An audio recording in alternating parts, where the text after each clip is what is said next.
Hi hello అందరికీ నమస్కారం. NMR agriculture YouTube channel స్వాగతం. మన ఛానల్ డైలీ ఖమ్మం మార్కెట్ అలాగే వ్యవసాయ ప్రతి ఒక్క ఇన్ఫర్మేషన్ అందించబడుతుంది. కొత్తగా మొదటిసారి చూస్తున్న రైతులందరూ కూడా మన ఛానల్ సబ్స్క్రైబ్ చేసి తోటి రైతులకి షేర్ చేయండి.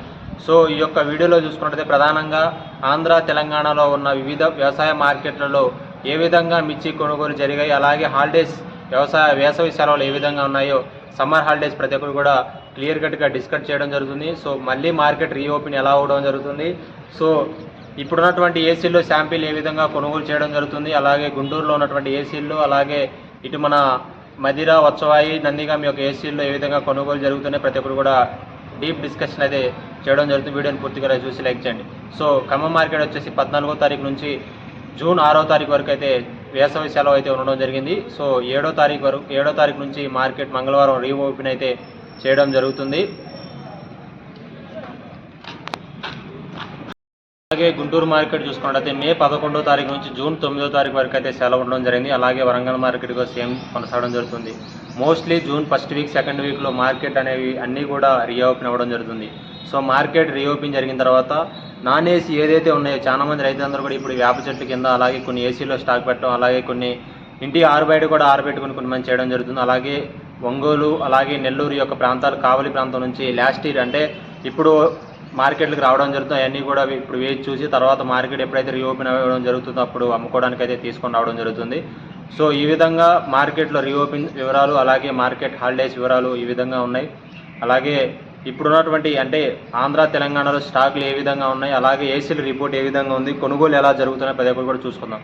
సో ముందుగా చూసుకున్నట్టయితే ఒక తేజ తప్ప అన్ని రకాలు కూడా చాలా డెట్స్లో మార్కెట్ కొనసాగడం జరుగుతుంది. ఆశించినటువంటి మార్కెట్ లేదు. ఏదైతే తేజ సెగ్మెంట్ చూసుకున్నట్టయితే 20,000 నుంచి 21,000, 21,000, 22,000, 23,000 ఈ విధంగా సీజన్ స్టార్టింగ్ నుంచి కొనసాగి తర్వాత ఈ యొక్క ఎలక్షన్ మూమెంట్ రావడం వల్ల మార్కెట్ కొంచెం డల్గా అయ్యి ఎక్స్పోర్ట్ల ఆటల పరిస్థితి కొంచెం డల్గా ఉండడం వల్ల తేజ మార్కెట్ డల్ అయిందని చెప్పుకోవచ్చు. ఈ యొక్క ఎఫెక్ట్ మొత్తం కూడా సీడు నాటు రకాలు బ్యాడిగి రకాల మీద ఎఫెక్ట్ చూపిందని చెప్పుకోవచ్చు. సీడు నాటు బ్యాడిగి రకాలు మోస్ట్లీ 10,000 నుంచి 15,000 వరకు అయితేనే ఈ కొనుగోలు చేయడం జరుగుతుంది. సో అంతర్జాతీయ ఎక్స్పోర్ట్ల మీద ఈ యొక్క ధరలు ఆధారపడి ఉన్నాయని చెప్పుకోవచ్చు.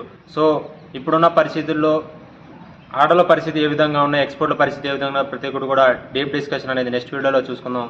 ఇప్పుడు ఏ విధంగా సేల్ అవుతున్న ఏసీలో చూసుకున్నట్లయితే సో కొన్ని మంది ఆర్థిక అంటే ఎకనామిక్ అవసరాల కోసం అలాగే పెట్టుబడి అవసరాలకు ఈ సంవత్సరం మళ్ళీ తీసుకొని రావాలని చాలామంది ఏసీల్లో మళ్ళీ చేయి మారడం జరుగుతుంది. ఈ సీడ్ రకాలు నాటు రకాలు బ్యాడీ రకాలు వచ్చేసి మేజర్గా 10,000 నుంచి 15,000 వరకు కొనసాగితే ఏసీ తేజ రకాలు చూసుకున్నట్లయితే 18,000 నుంచి 20,000 వరకు అయితే ఇవి ప్రజెంట్ హాలిడేస్లో ఉన్నటువంటి ఏసీల్లో అంటే సేట్లు బేర్స్ అన్నీ కూడా కొనుగోలు చేయడం జరుగుతుంది.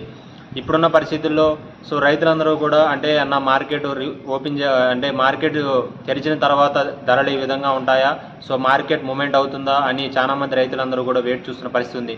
సో 2024-25 కల్టివేషన్ చూసుకున్నట్లయితే మిర్చి కల్టివేషన్ చూసుకున్నట్లయితే అంటే ఇతర పంటల మీద అంటే లాస్ట్ ఇయర్ చూసుకున్నట్లయితే కాటన్ పత్తి ధరలు తక్కువగా ఉండడం వల్ల అలాగే ఇతర అప్రాలు వేసినా కానీ ఏదైనా కానీ సో చాలా వరకు ఇబ్బంది పడే పరిస్థితి ఉంది. కాబట్టి సో రైతులందరూ కూడా మిర్చి సాగు చేయడం జరిగింది. ఆశించినట్టు దిగుబడి రానప్పటికీ కూడా ఈ సంవత్సరం వచ్చేసి వర్షాలు భారీగా ఉండే అవకాశం ఉంది. ప్రాజెక్టులో కూడా వాటర్ హెవీగా ఉండే అవకాశం ఉంది.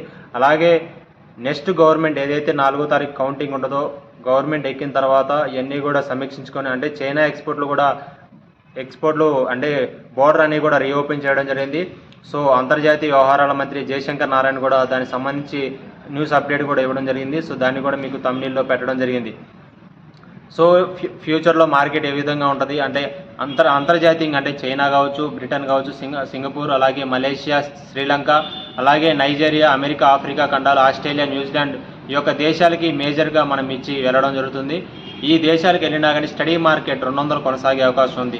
సో ఏదైతే చైనా ఎక్స్పోర్ట్ అయితే వస్తుందో ఆటోమేటిక్గా ఆటల మూమెంట్ కాబట్టి భారీగా ఆయిల్ కంపెనీలు, క్రాస్మెటిక్స్ అలాగే ఈ యొక్క లిప్టిక్ కంపెనీలు కూడా ముందుకు వచ్చే అవకాశం అయితే ఉంది. దీని ద్వారా మన మార్కెట్కి అలాగే మన ఆంధ్ర తెలంగాణ మిర్చికి మంచి ధరలు వచ్చే అవకాశం ఉంది. సో ప్రజెంట్గా వచ్చేసి రైతులందరూ కూడా సీడ్ తీసుకున్న పరిస్థితి ఉంది. ఆంధ్ర తెలంగాణలో చాలా మంది రైతులందరూ కూడా వివిధ రకాల తేజ నాటు బ్యాడిగి రకాల సీడ్లు తీసుకొని అలాగే బుకింగ్లు చేసుకొని చాలా ముందుకు వెళ్ళడం జరుగుతుంది. సో ఫ్యూచర్ ఏ విధంగా ఉండడం జరుగుతుందో చాలామంది రైతులు అయితే సందిగ్ధం అయితే ఉండడం జరిగింది. సో అయినప్పటికీ కూడా మహారాష్ట్ర అలాగే ఎంపీ పంట చూసుకున్నట్లయితే ఈ సంవత్సరం అంటే జూన్లో కల్టివేషన్ చేసే అవకాశం ఉంది. దాదాపుగా మనకి అక్టోబర్, నవంబర్లో సిచ్యువేషన్ కనపడే అవకాశం ఉంది. అక్టోబర్, నవంబర్కి ఏ విధంగా ఉంటుందో దాన్ని బేస్ చేసుకొని ఆంధ్ర తెలంగాణ మిర్చి ధరలు కొనసాగే అవకాశం ఉంది. సో అతివృష్టి అనావృష్టి కారణాల వల్ల మహారాష్ట్ర ఎంపీ ఏమైనా డ్యామేజ్ అయితే ఆంధ్ర తెలంగాణ మిర్చికి మంచి ధరలు ఉండే అవకాశం ఉంది. సో లేకపోతే పాత మార్కెట్లు కొనసాగే అవకాశం, విపరీతంగా కల్టివేషన్ చేసినప్పటికి కూడా, అంటే ఈ సంవత్సరం ఆంధ్ర తెలంగాణలో మిర్చి ఎక్కువ కల్టివేషన్ చేస్తే ధరలు ఏ విధంగా ఉంటాయో కూడా ఎవరు ఎక్స్పెక్ట్ చేయని పరిస్థితి ఉంది. సో వేసిన వాళ్ళు మొత్తం కూడా కాపిస్తారా అంటే వేసిన వాళ్ళు మొత్తం కూడా దిగుబడి తీసుకొని వస్తే చాలా ధరలు అయితే పతనం అయ్యే అవకాశం అయితే ఉంది. అలాగే చాలామంది రైతులందరూ కూడా ప్రాఫిట్ వస్తుంది అంటే ఈ మందులు కొడితే ఈ విధంగానే మిర్చి కల్టివేషన్లో మిర్చి పొలాలలోకి చాలామంది రైతులు మిర్చిలోకి దిగడం జరుగుతుంది. సో మిర్చి అనేది కొంచెం సంక్లిష్టమైన వ్యవసాయం అండి. ఎందుకంటే ప్రతిరోజు బొబ్బరు వస్తుందా, నల్లి వస్తుందా, దోమ వస్తుందా, ప్రతి ఒక్కరు కూడా చూసుకొని కొడితేనే మందులు మంచిగా ఉండే అవకాశం ఉంది.